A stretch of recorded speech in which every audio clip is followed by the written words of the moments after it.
on my nights off because I wanted to make as much money as possible. Yeah. So you took whatever they had. Oh yeah, whatever they needed, I do it. But Barry, wasn't it, excuse me, wasn't it quite a few months that you had been practicing behind the wall and sitting in here and there? That's true. That's true. I was a waiter, and on my nights off, I'd sit behind a movable wall and play along with the band, play along with Les and those guys, Neil Undersayer and all. Play along. They didn't know it, but I knew it. So I knew all the routines before my first night. Right. I knew all the routines. I wasn't that good a banjo player, but I knew the routines and the keys and stuff like that. Yeah. So my first night playing side banjo to Right. Les Davies, at least I knew where he was going, what he was going to do next, and how to finger it. You know. Right. Yeah, I practiced at home. You know, I got the record, the Mustache record, and I practiced with that, and I knew all the songs. I learned all those songs, and then I mean, but they taught me many valuable things, like how to deport yourself on the stage and how to be ready for stuff, and you know, and it was Right. an invaluable thing. And Joel kind of hired me. It wasn't he? I filled out an application and interviewed with sat down with Joel, and he gave me the song list, you know, the Mustache tune list, and he gave me the fake book, you know, that fake book they used to sell. That big red fake book, that's what I learned out of it. Right. And so he said, this will give you everything you need. And so I did that for a couple of weeks. Then I went one night when I was about 17 or so. I just went downtown with my banjo and the fake book and the tune list and met Bob Adams and said, yeah, I wondered if I could sit in, and he let me. But the other thing I really remember is I stayed, the club was open till 4. This was like a Friday night. So I just stayed. I just stayed until 4 o'clock in the morning. Then I took the subway home. I had to take the 2 trains to get back to Queens, and then take a bus from to where I lived, and then walk another mile. So I got home. It was like, you know, 6 o'clock in the morning, and I'm walking down the street. There's cop cars in front of my house with the lights. And my mother and father had called the cops. They were afraid something happened to me. I never even thought about it. Oh, I never even thought about calling them or saying, because you know, cell phones, you know, there's a phone booth. You know, Yeah. I was in trouble for a couple of days, but they got over it. I did that with my wife. That's even more scary. Yeah. So my story is this one. This is a quick story. John, you'll like this one. So I went with the show band, did 4 months with the show band with Bob Adams and them. And I come back to New Orleans because I had college. I had to go to school. So I just worked Friday, Saturday, and Sunday nights. All right. Yeah. So here it is, September, October. I'm playing side banjo, and Roger or David, one of the two of them, tells me Joel's coming down to audition you. I said, audition me. I just toured the nation with the show band. I've been playing here 2 months. He's coming down to audition you. Man, I'm practicing at home and trying my best. And all that, sure enough, Joel shows up. He says, I've been hearing a lot about you. I said, well, thank you. It's all good. He said, so for your audition, he says, do you know the song Just a Japanese Sandman? I said, yeah. He said, how's it go? I went, Just a Japanese Sandman. Da, da, da. He said, good, you got the job. That's a true story. I'm the first 5 measures of Japanese Sandman. He stopped me and said, you're good. That's great. All these great stories. Ay, ay, ay. Yeah, it was Kind of stories you can't make them up. Why would you make them up? I know. Well, Jeff always talked about he was just walking past the Mustache with a banjo, and Joel asked him if he knows how to play it. I think Jeff said no, but he still got the job. Right. Yeah, it didn't matter. Is that Old Swang you're talking about? Right. Yeah. Oh, yeah, he was something else. I didn't really know him, but I got to, he came into the New York Club a couple of times and would sit in and do his vocals. You know, he was great. Well, this will help you know him. Yeah. We should Okay. actually start telling when the first time we met Jeff Allswang was. What? Go ahead, Herb, you're first. Okay. I first met Jeff Allswang at Lake Compounds. Oh, God. He made me get on the roller coaster. They had a wooden roller coaster there. Just drove 4 hours. We got right out of the car onto a roller coaster. That's Jeff Allswang. I just sat on the roller coaster. It was free. It was free. And Jeff gets out the other. They had a burlap curtain at the Lake Compounds, and the curtain opens, and this crowd is screaming for Jeff. And Jeff walks up to the microphone and says to the crowd, he says, "What is this? The Planet of the Apes?" So what was that, Herb? It was like what was Lake Compounds? What was it? The oldest, It was just a campground where all the local residents used to go hang out, and I guess it was Jeff, you might be able to tell that better than it me. was the oldest privately owned amusement park. Right. It had been going on since 1870 something, and it had a big business during the big band days. They had bands come up and play. They had a beautiful hall. We didn't play in it. We played in the saloon. And John Murata booked me up there every weekend. Oh God, I don't know how long. And I got half the time I got musicians I didn't know. John just sent anyone who was available up. That's how most of us got our first job. God, I know he sent everybody up there. Warren Vichet played. Oh, gee. Yeah, Warren was sober and he was 17. I think he was 17. And oh God, I can't. It was an experience. Where was Lake Compounds? What state? Connecticut. Connecticut. Yes, it was That about. was in Joel's backyard. It was about a 2-hour drive from New York.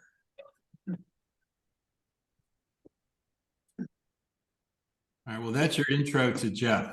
That's great. Now, was he like from a show business family or anything like that? Or was he just a, Not Nice. Here, He was studying to be a professor. I he see. was a professor. Yeah, but I mean, when he first started, he was still studying.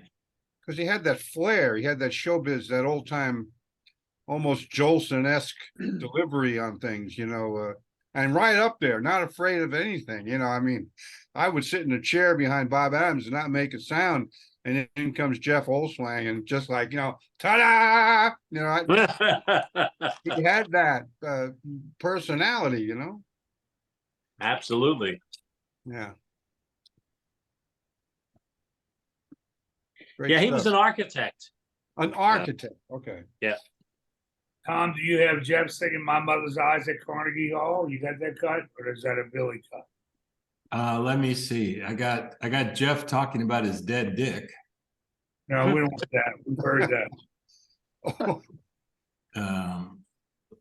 You guys talk for a minute. Let me try to find Billy's stuff. Jeff and John Murata were, before they died, they were on this Zoom call every week. Yeah, I saw Murata when I finally discovered it. I watched. I worked with him quite a bit when he was doing Harry Lip there. Right. For a while there, I was doing like outside local jobs for a lot of, and yeah, John was great too. I mean, again, kind of a mentor, but these guys were live wires too. They were like characters. John, say hello to Mike Gentry. Hey, Mike Gentry, Hey, how you doing? doing good. Now, Barry was asking before, had I met you before? And I believe I did back in New York days, Mike. This is Yeah, John. back there, and I also saw you one time. You were working with trombone player from Turk Murphy. Turk Turk Murphy out in Colorado. You were playing with them. Played in Colorado, right? Yeah. It's been years. I mean, you're talking about Years. Yeah. 40 years ago, 35, Yeah. 40 years ago. Yep. Exactly right. I remember when you came to New York, and I was sort of a part-time player because I was pretty young. I was telling these guys over and over again that I didn't know much. But I'd get off night work and background, side banjo. Like when Joe Terra was off, I'd go and practice, Okay, But, I met you there in that in the New York club, I believe. that's great. Yeah, it's been. You get around. You work any other clubs? No, just New York. New York. Yeah. Yeah, because I was working in Denver at the time at the Right. Mustache, and then I went to Brussels, Oh, and wow. then on show band, then New Orleans. Right. Yeah. Okay. So you did a lot. I have so much less experience than all you guys with the Mustache, but I really did enjoy it. It was a learning experience. A lot of the guys that worked there then learned a trade, or if nothing Yes. else, and a lot of them are still working. Yeah. Yeah. A lot of them are. I Anyway, that's great. Where are you living now, John? I'm in New Orleans. I work on the Great. riverboat. Yeah, playing 5 days. Which one you on? Which riverboat? At the moment, I'm on the city of New Orleans. The Natchez is in dry dock, and we're waiting for that to come back. Okay. But I was thrilled the other day, yesterday. A lady came up and requested a shanty in Old Shanty Town, and there's hope yet. I mean, because so many people don't know those songs at all, and they're pretty good songs. So I thought that was a nice thing. Barry, what was the name of the guy that worked with something Smith and the Redheads, the bass player that wrote the parody to that? Remember that? Oh Yeah. yeah. Oh, that's where that came from. They were inducted in the Hall of Fame, and the guy who wrote We the met parody both of those, to Mike. that one, We and met those. also It's a Sin to Tell a Lie. He wrote the parody to that. So it's kind of neat, so I give him credit every time I do it. Yeah, so he did the parodies of Sin and Tell a Lie and Shantytown too? Yes. Yes. Oh, okay, cool. That's great. I never knew that. And Mike and I had the chance to sit down with him for, an extended period of time, and he told us about writing those songs or those Yep. parodies. Yeah, those were great records. I mean, they had that guy John Calley on a lot of those playing the Right. banjo. He Pretty was nice stuff. terrific. Yeah. Really nice. Tom Wolf, you're joining here, huh? Hmm. I waited in the line. Nope, it's Where's me. Bill?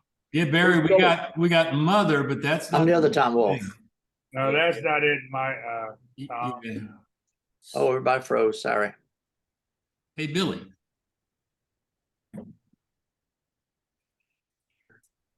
Hey, Billy. Hey, Billy. How Howdy, you doing? Hello, Bill. howdy, guys. Howdy. Good to I've see been, you. I've been riding herd on grandkids a lot these last week, and they're here today too. So I may have to jump off if they tie Bonnie up. Okay, good. How's things in New Orleans? Do you have Jeff singing My Mother's Eyes?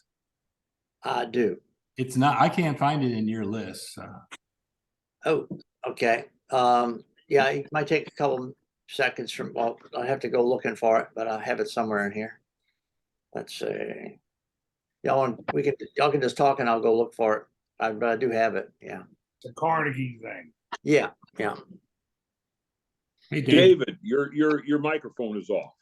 Oh, yeah, I left for a minute. Okay. Okay. The dogs were calling me. I can watch Chris cooking back There are there. Huh? priorities, yes. What you cooking there, Chris? How you doing? I'm Okay. working on some asparagus. Oh, beautiful. Oh, okay. A little olive oil and what else? At one time, what you're looking at on your screen right now, The New Orleans club, David was the manager. Billy and Tom were the two head service people. Mike was the leader of band. I was the side player. So all of us, except for you and Chris, were there at the same time. Oh, that's Yep. pretty neat. Yeah. But you guys were there in spirit, so. We was talking about that. I was at the vet yesterday, and the vet had gone to LSU, to the vet school at LSU. And we talked about New Orleans and stuff like that and Mardi Gras. And she says, "Oh, what a big drunk." I said, the perfect cure for a hangover. I remember working Mardi Gras, and my ex-wife and I were living together, Linda, and I'd get up after a hard night, go get a shower. In the middle of the shower, coming over the top of the shower head is another beer. Here you go. Get ready. Get going. But New Orleans is great. I love New Orleans, man. I'm gonna have to come down and see Barry here one of these days. Yeah, the feels like temperature. Well, John, you're here too, so the feels like temperature is over 100 degrees. You know, It's hot today. it's pretty hot. It's amazing up here. I don't think it's made 80 for the last 2 or 3 weeks. Wow. It's And pushing then in the night, 100 right and the night is high 50s and low 60s. Well, that's beautiful. Yeah, it's livable, man. You can sit outside and It's lovely. enjoy the evening. We've had a bad couple of days down here, Yeah. and it's early yet. Yeah, it's only halfway through June.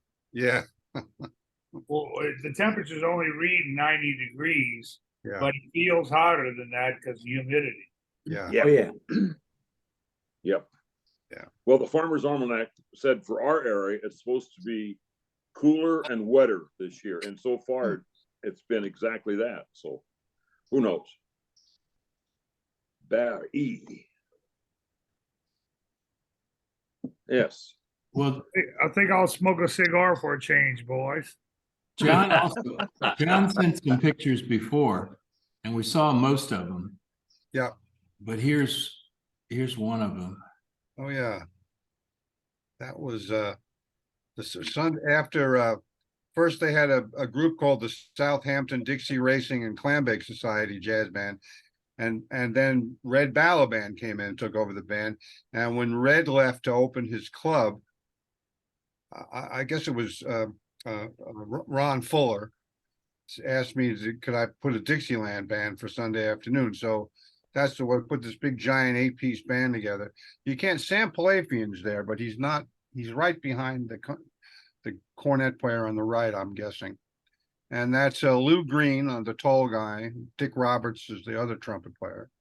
And I'm on the drums. Dick Drywitz on trombone. That's Alan Carey on banjo. And that's either Bob Adams or Mike Swan on the other banjo. You can't really see him. And Alan Vacher, that's Warren's younger brother. Yeah. On clarinet. And we used to, Wow. we did that for a while. Which club is this, John? That's the New York club. New York club? Yeah. John, tell them how you got all these pictures, because that's very interesting. How I what? How you got the pictures, how you took them Oh, from photography. Most of them were Irv, the house photographer was his character, Irv. And at the end of the day, he'd have the girl go out and take the pictures, and not everyone would buy the pictures. So at the end of the night, he'd throw them all in the garbage, the ones that didn't sell. So we used to look through the pictures, all of us did, and pull out things that were interesting.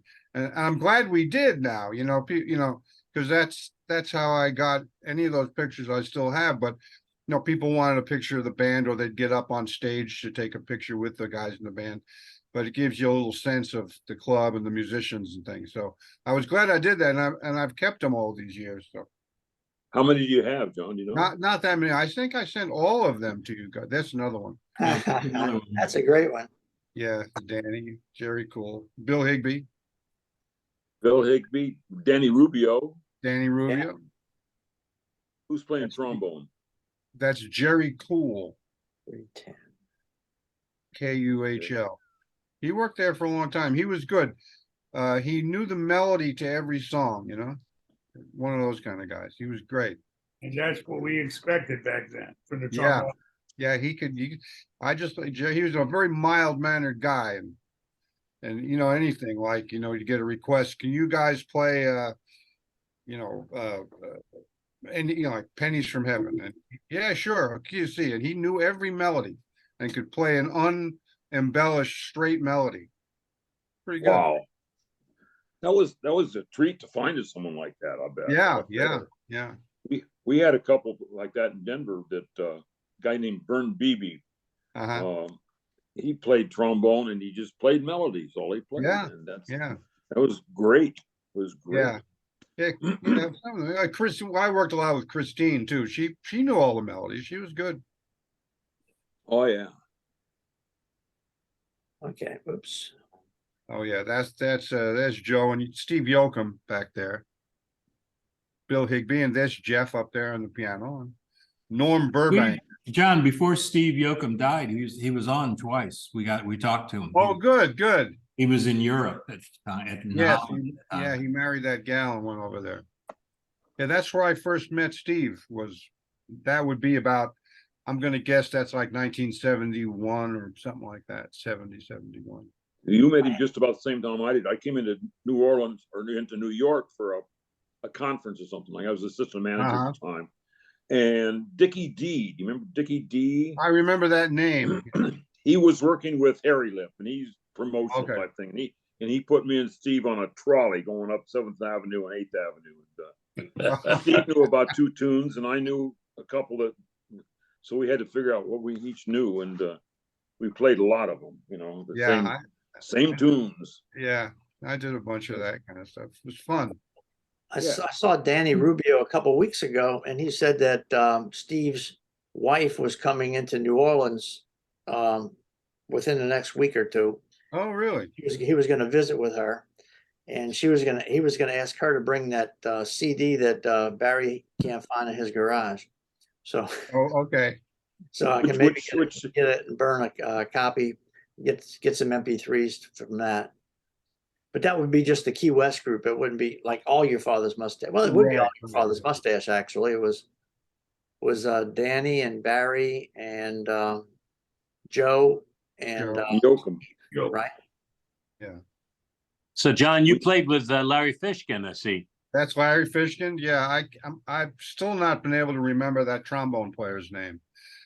And that's one of those shots where the people in the audience would come up on the bandstand and take their picture with the band. That's one of the waiters right there. He was a nice guy. I can't think of his name. Maybe Ira would remember him. I look like I just had first communion. And, there's Joe Terra right there. Joe, but there's Joe's bananas to pull. The bananas. Oh, yeah. Right, yeah.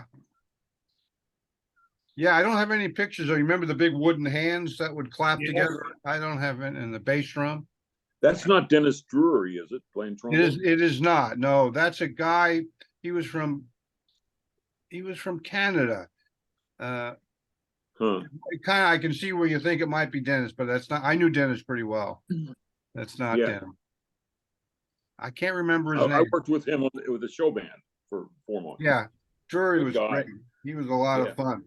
He used to go at the end of the night. He worked in there with Mike Swan when Mike Swan was leading the band, and they'd sing and do all kinds of good stuff. And at the end of the night, he'd stand up there on the stage and he'd go, "Ira, Vino, Ira, Vino." And he was ready for a glass of wine. He was a character. There's a pretty good film if you go to YouTube. If you type in like "You Follow His Mustache, New York City," they have a pretty good live film of Mike Swan leading. Yes, I've seen that. Have y'all seen that? Yeah, that's pretty good. Chris, you got that on your site? I think so.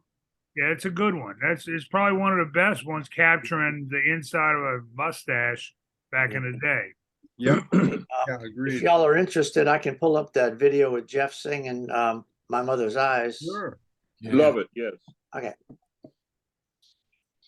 Open. He was a character. Just some of the old pictures of him. He just looked like the original curmudgeon, you know? Yeah, yeah. And This next tune I is a real downer. was amazed. It's for Pearl. This is for Pearl.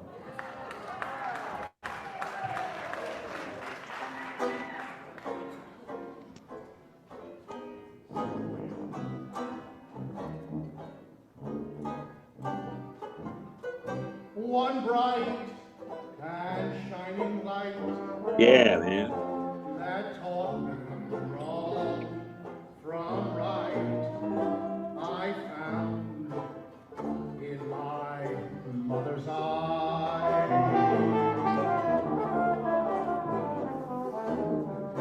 Those baby tales she told, a street paved with gold, I found in my mother's eyes.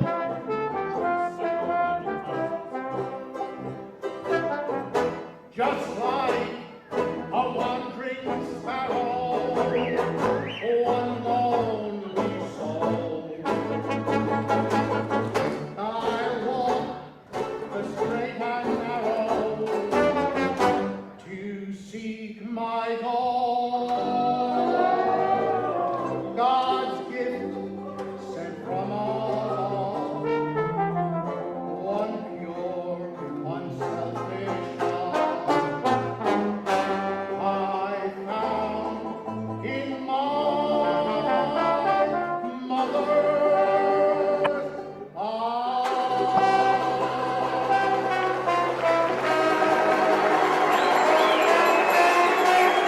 Yeah.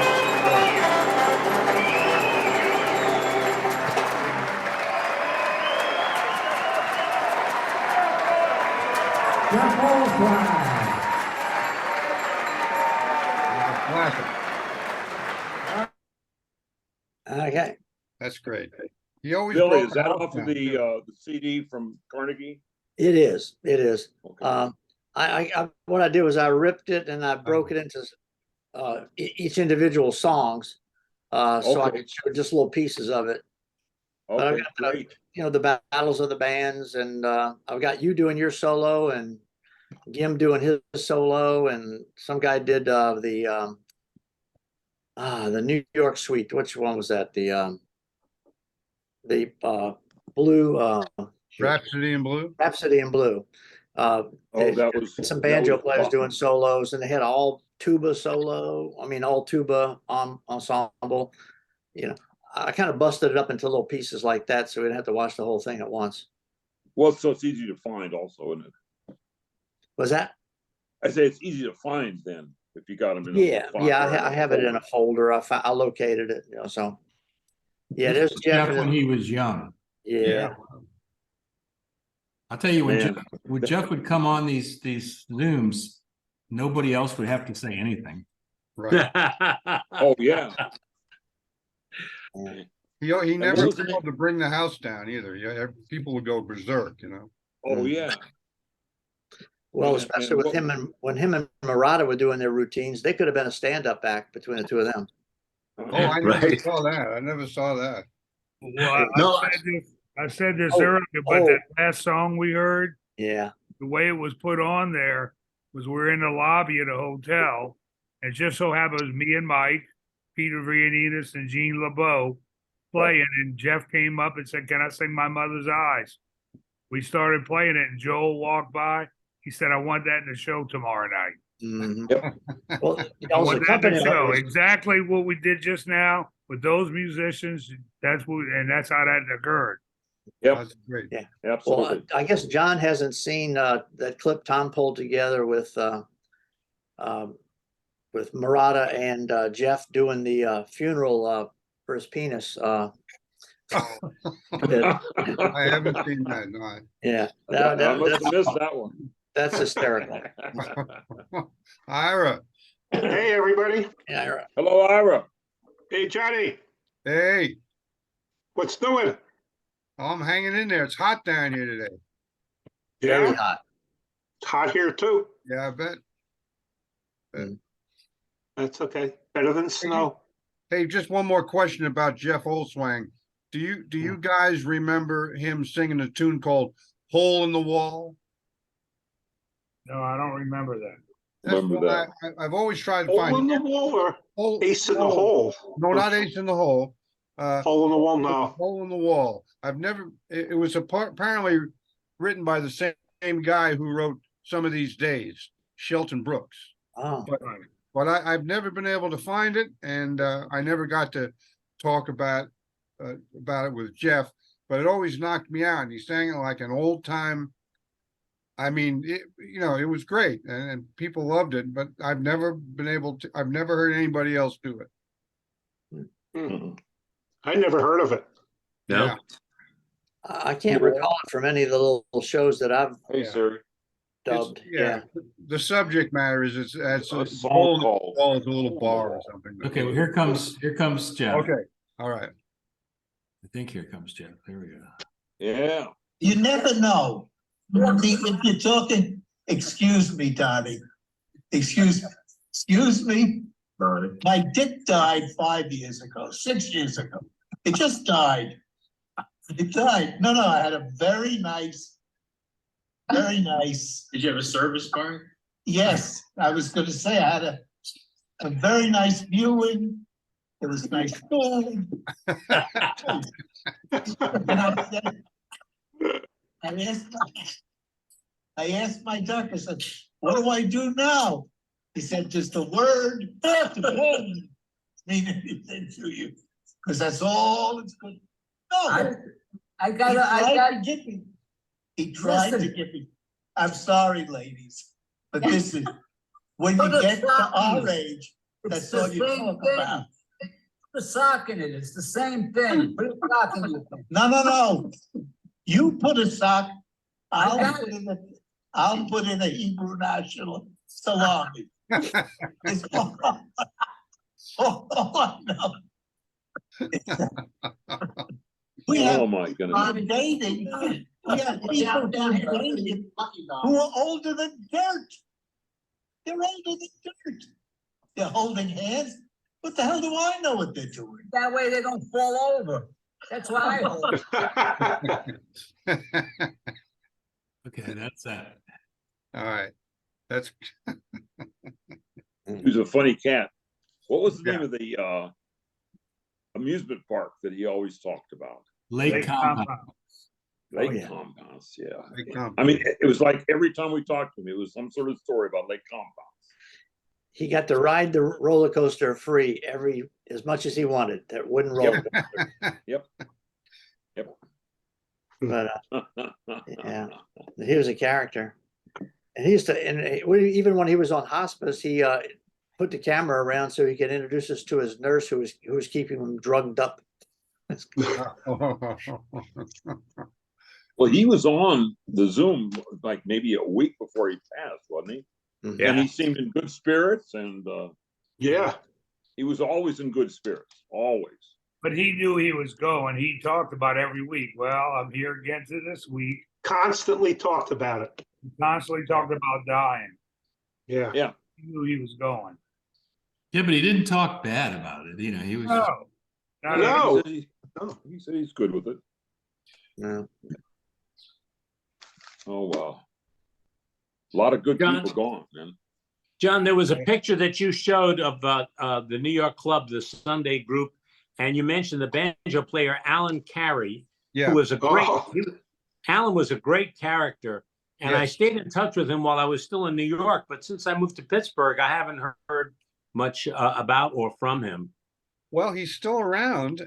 He's up there. He's probably in his 90s now. It's gotta Wow. But You know what Joe Barry, remember what Joe Terry used to say about Alan Carey? what's that? He was a good banjo player. How long has he been dead? be. Joe used to And say that. Yeah, he had Joe that- he's a good guy. Yeah, he's still around. I think he still plays gigs too. Wow. I've kind of lost touch with him also. what was his name? Alan Carey. Where's he from? He's from New York. Is he? Okay. Yeah, I believe so. I believe he's from New York. East Coast guy. He was a good banjo player. There he is. He played that long Pete Seeger banjo, big long neck plectrum banjo. Yeah. Really? Yeah, he tuned it down. So when he played in C, first position C was like B flat.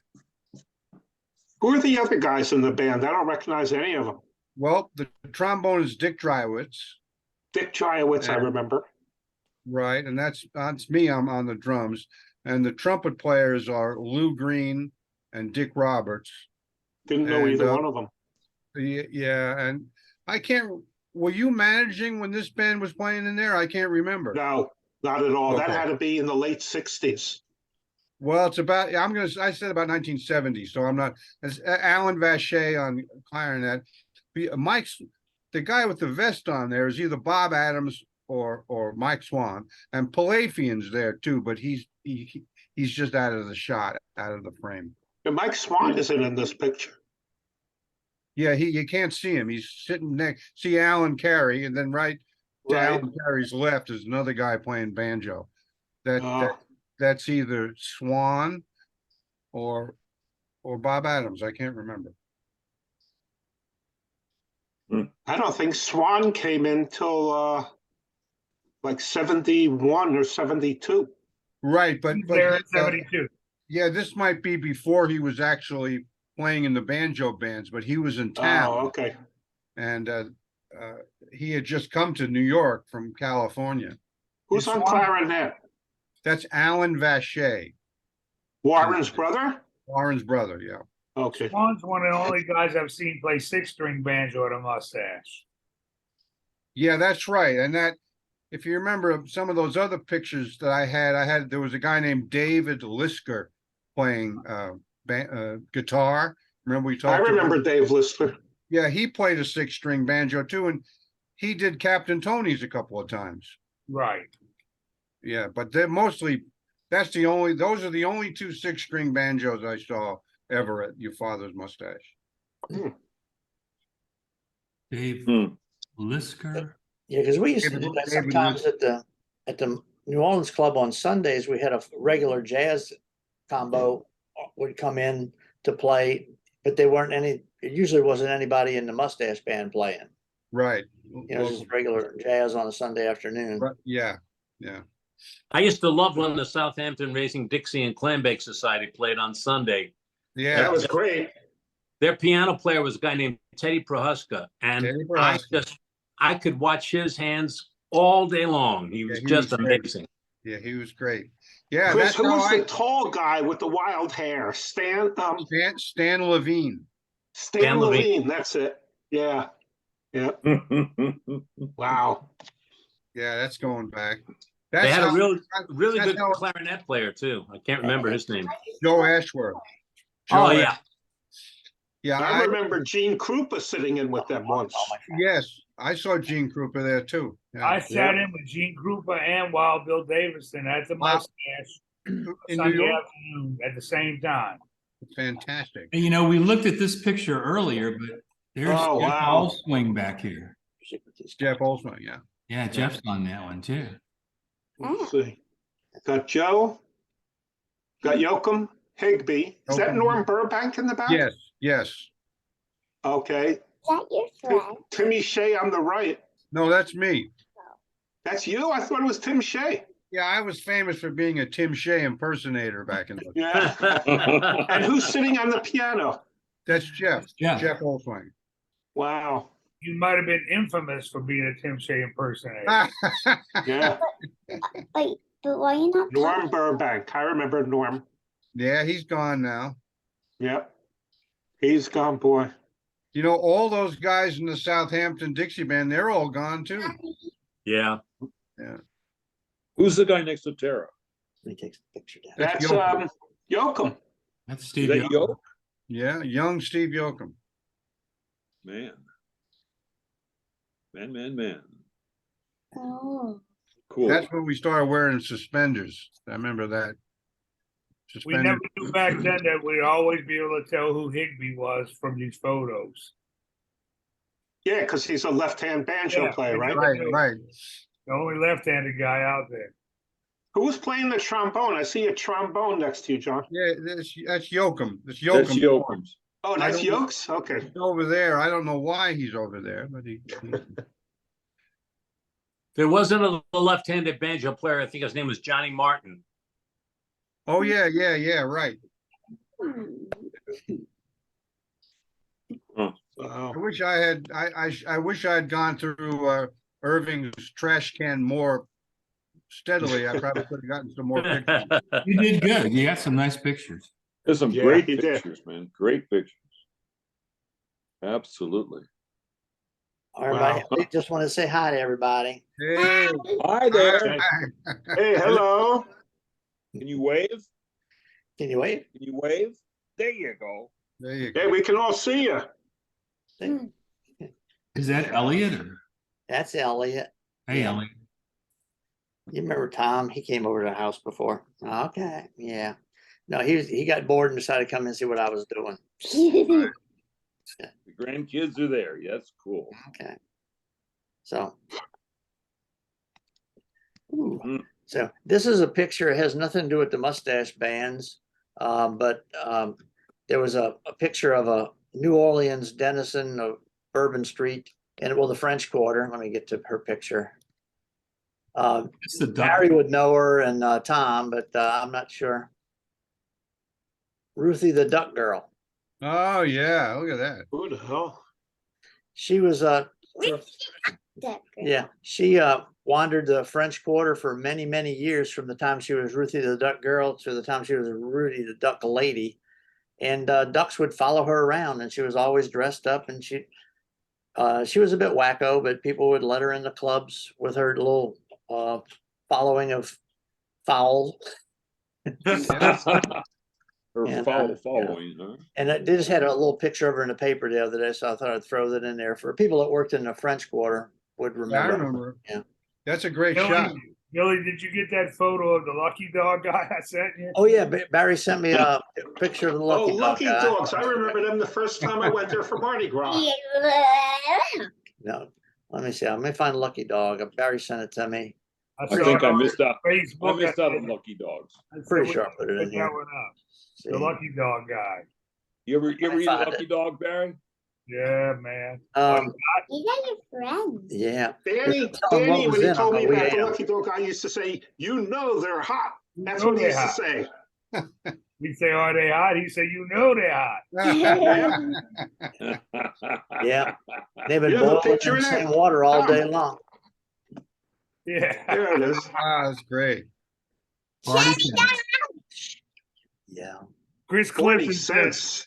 Chris Clifton said one night he was looking out the window of the famous door and a lucky dog guy on the corner opened up a pack of weenies to put them in the water. He dropped about 4 of them on the ground, right where the mules piss. Picked up the weenies, wiped them on his pants, and threw them in the water. Oh, At least he wiped them. That's why they call them dirty water dogs in New York. But no, in New Orleans, you're supposed to man. make the sign of the cross and then it's okay. I can't believe 40 cents was the price. Yeah. When I started down there, they were 35 cents. Are they still around in the quarter? Yeah. Yeah, you get off the airplane and they're in the airport. Yeah. And Wow. it's funny, you watch these guys pushing their Lucky Dog carts across. They push them for wherever they. I don't know where the Lucky Dog barn is, but they push those carts all the way into the quarter. Yeah. Down the street. Jeez. They're not motorized or anything. The picture of the stripper on the back, she was down there when we were down there, guys. Her name was Linda Bridgette. Oh, yeah, that's right. Yo. Yeah. Wow. What she was the 44 double D's or something like that? They advertised. Bodacious tatas there. Bodacious tatas. Yeah. Yeah. Wow. I must admit that the whole time I worked down there, I never got hungry enough to eat a Lucky Dog. Well, I No, ate 'em me every night. I get all drunk up and walk down to the corner on Conti Street and say, extra onions. No, Oh man. no, we would stop someplace on the way home maybe, or go to Mr. Perky's or something, but Wait, It looked like Mrs. Perky's behind him. yeah, where's your one of your friends right there? yeah. She missing, I guess. I remember Gentry and I, every night we knock off a whole night full of beer and peanuts. And we knock off and walk to Molly's and eat a big bowl of red beans and rice with sausage at 3 in the morning. Yeah. Yeah. Yeah, here's something else Barry sent me. It was just a page out of one of the New Orleans travel guides. Granddad, what? Okay. The dream room. That was the mustache before the mustache. Oh, right. The old dream room, yeah. San Butera, Louis Prima, you know. That was our address, 426 Bourbon. Wow, Yeah. that's great. That must be Santo Pecora and the Ramblers, huh? That must be. Right. He was great trombone player. There we go. All right. All right. See what BB's doing? Oh, I see what you do. Oh, okay. All right. Yeah, Mike and I would eat those red beans at 3 in the morning. Yeah. Yeah, we'd go over to where we go. Molly's. Molly's. Oh, Molly's, yeah. Yeah. Still there. More red beans there. And you get the Molly burger with blue cheese on it. Yeah. Yeah. Yeah. Yeah, I could do some red beans right now, man.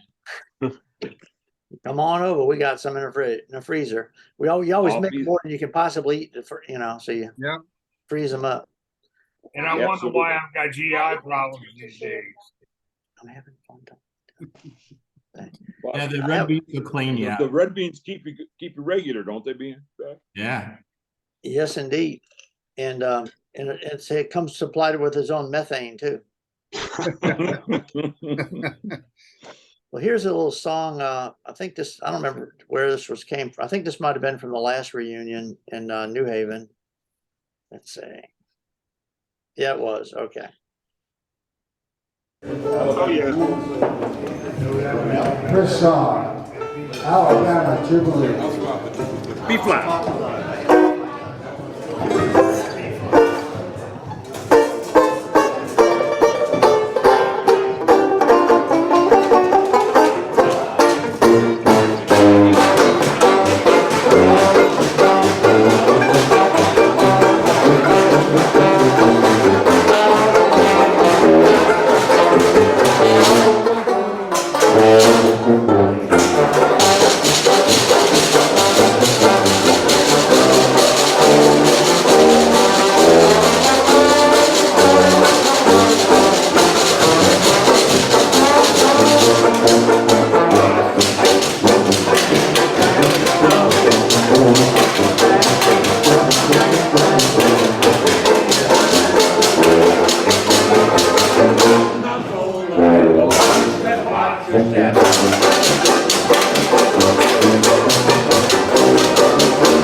And a Great standing tune. ovulation. The trombone player wasn't the mustache player. No, he was He from the was with jazz he was with the band. Dixieland band that was Yeah. supposed to play there. Yeah. And he just volunteered to sit in and play, and he did a great job. Yeah. He was from the Galvanized Jazz Band, I think. Yep. Yeah. No, they were Are excellent. you I still enjoyed there? them. Oh, that's me when I was working there, Elliot. Wow. Look at that hair. Oh, Yeah. I look like I was 12.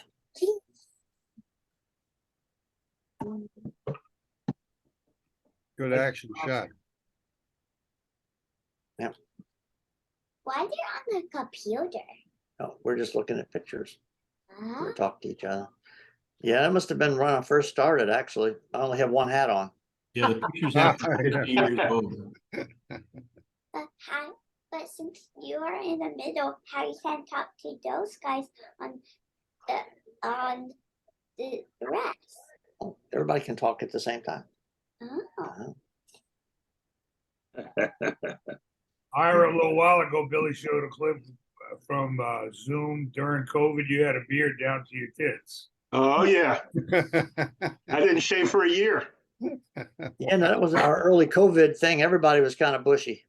Yeah, really? Yeah. Yeah. Yeah. Anyway. So, John, where were you during COVID, when COVID started?